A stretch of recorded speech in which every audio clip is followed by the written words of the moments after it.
that time again. I just built another MDR, and this one's in 5.56.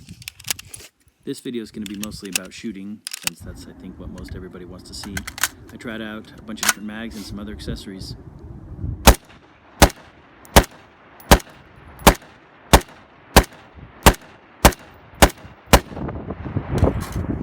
I was limited in what I had. A couple GI mags and Brownell's clone of GI mag.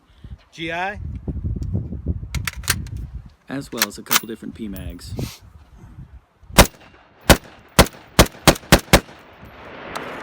P mag? Every one that I tried worked perfect in the gun.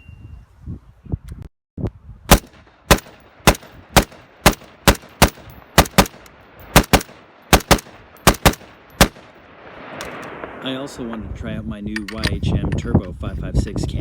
The MDR was a perfect host for it. I figured while I had the can on as well, I'd probably do a quick accuracy test. Besides the 55 grain FMJ ammo, I also tried some Hornady 75 grain hollow point match bullets. They did very well. I've shot a lot of 308 MDR, so this smaller recoil impulse of the 223 is very pleasant by comparison. I'm sure I'll do some more accuracy testing soon. For now, I just did a couple of quick group shots on paper at 100 yards. Okay, we're looking at our initial groups here. That's a 3-shot group right here at 100 yards, and that's a 5. The 5-shot group's nothing to write home about, but for ball ammo, I'll take it. Everything seemed to work great on the gun considering who put it together, but I wanted to try a few oddball things out.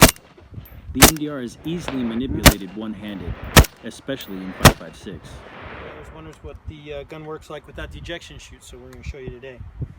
People ask, so here you go.